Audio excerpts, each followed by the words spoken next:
The verb dar in Spanish means to give. You probably know that, right? But you've probably also heard many other ways in which you've seen dar, and it's not exactly to give in English. In which other ways can we use dar? Let's see it in this video. And we're going to take advantage of the verb dar to also review a little bit the me, te, se, so like darme, darte, me da, te da. We're going to see all that in this video. We have a lot of examples, so let's get to work. I prepared a table with all the examples that I'm going to give and the explanations and the translations so you can have it and you can check the notes after the video. The first one, dar miedo. Dar miedo literally translates to give fear. Miedo is fear. The first sentence that I wrote is le da miedo la oscuridad. He's scared of the dark. That's how we would say. Dark gives him fear. That's how we'd say it. Why have we used le here? And why da?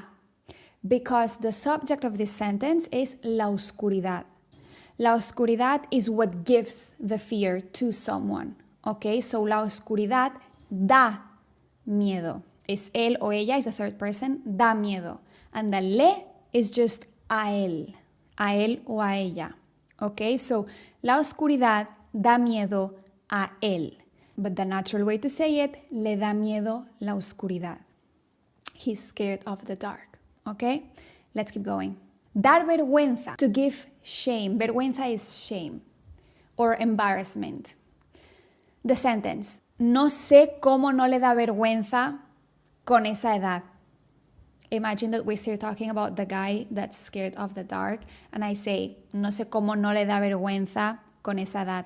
I don't know how he is not embarrassed at that age. Again, le da, same here. Vergüenza is what gives the shame to him. Okay, so that's why le, to him, a él, da, third person because vergüenza. Next one, dar pena. Pena is like sorrow, sadness. In Latin America, I've heard also pena as embarrassment or shame, but at least in Spain, we use it for like sorrow. And so the sentence I wrote, quiere darnos pena. He wants to make us feel sorry for him. That's how we would say it. So, pena. So why have I added the nos here after that and not before, like in the other examples? Because I'm using here the infinitive. I'm not conjugating dar. I'm not saying da pena. I'm saying quiere darnos pena. And why am I not conjugating dar? Because here we have the conjugated verb quiere. If we have two verbs, we conjugate the first one, but not the second one. Okay, so quiere dar pena. He wants to give sorrow to us. But then to us, nos. That's why I wrote nos. Quiere darnos. He wants to give us sorrow. He wants to make us feel sorry for him. Okay, let's continue. Remember that you have all this in a table that you can download from the description. Dar asco. Same here.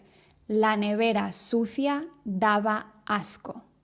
So here, the subject is la nevera.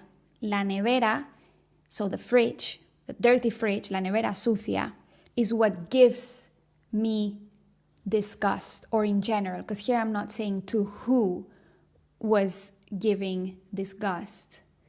I'm just saying that it gave disgust in general, daba asco. If I wanted to say that it gave me disgust or it was disgusting for me, I would say me daba asco, but maybe not the rest. But in general, daba asco, daba asco. Why am I using daba? Because it's the past. It's description in the past. So daba, not da, which would be the present. Daba. La nevera sucia daba asco. Next one. Dar rabia. Rabia means rage, to give rage. So, qué rabia nos dio que no la limpiasen, la nevera. I'm still talking about the dirty fridge. It made us so angry that they didn't clean it. It gave us so much rage that they didn't clean it. nos dio. Dio here because it's not nos daba, it's not a description from the past. It's like in a specific point in time, it made us angry. It gave us a lot of rage that they didn't clean it. Limpiasen is in subjunctive because I'm not saying that they didn't clean it. I'm not indicating that. I'm indicating that qué rabia, nos dio rabia. Qué rabia nos dio que no la limpiasen. Okay? Next. Dar sueño. To give sleep. Sueño is like sleep, as in the noun. Not to sleep, but sleep. The sleep.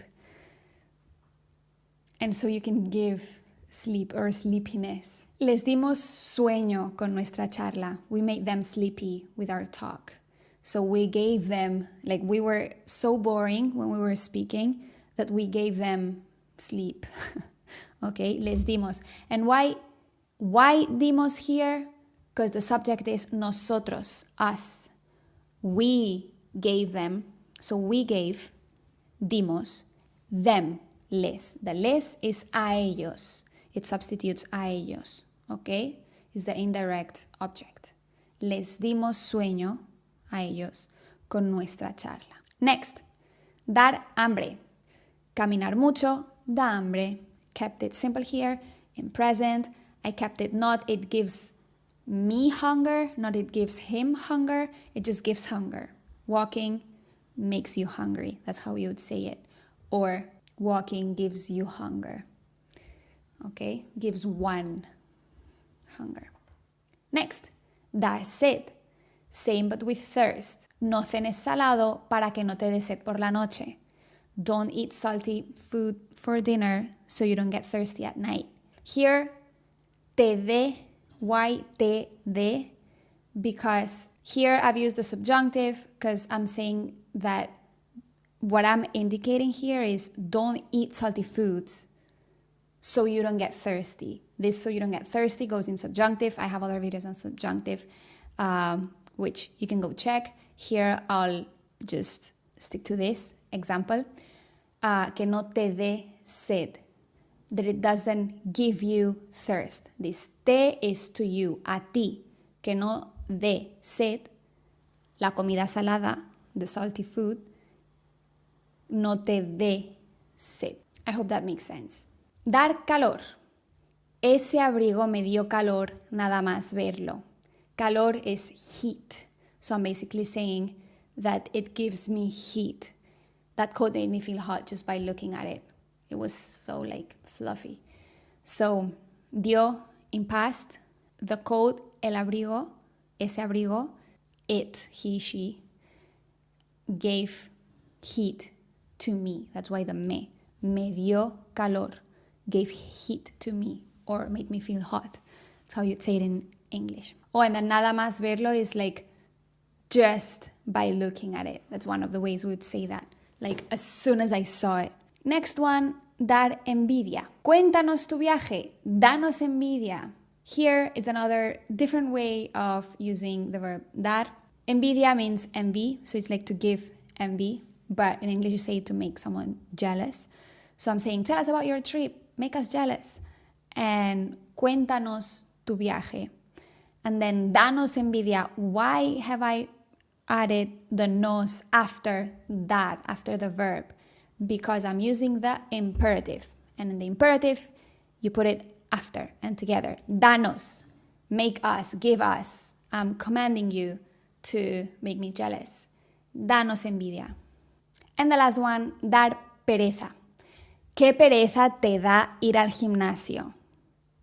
That means like you can't be bothered to go to the gym. Or something like, how lazy are you now? Because you have to go to the gym or something like that. To dar pereza is give laziness. So this situation, going to the gym, gives me laziness. So I probably won't go. I don't feel like going. So that's why I translated it as you can't be bothered to go to the gym. So pereza, laziness, sloth as well. Ir al gimnasio da pereza a ti. Te da pereza ir al gimnasio. Okay, so it gives you, like going to the gym gives you laziness. So basically, to understand how to use DAR, you basically need to think about two questions. Who is giving? And depending on who is giving, you need to conjugate the verb dar according to who is giving. So yo doy, tú das, él, ella da, or it, if it's a situation, da. Or nosotros damos, o vosotros dais, or ustedes dan, or ellos dan as well. So the verb dar conjugated by who is the person that is giving. But then you need to think, who is it giving it to? And depending on who is giving it to, you need to add the me, if it's to me, it's giving it to me. Te, if it's giving it to you. Le, if it's giving to él, ella, or it. Nos, if it's nosotros. Os, if it's vosotros, or les, if it's ustedes. And les, if it's ellos as well. Right, so this is all. I hope you've enjoyed it. Let me know if there's another verb that you'd like me to talk about. There are obviously more uses for that. And I have a list of more verbs, so if you don't have an idea, I'll just keep going. But yeah, I hope you've enjoyed this video, and I'll see you in the next one. Ciao!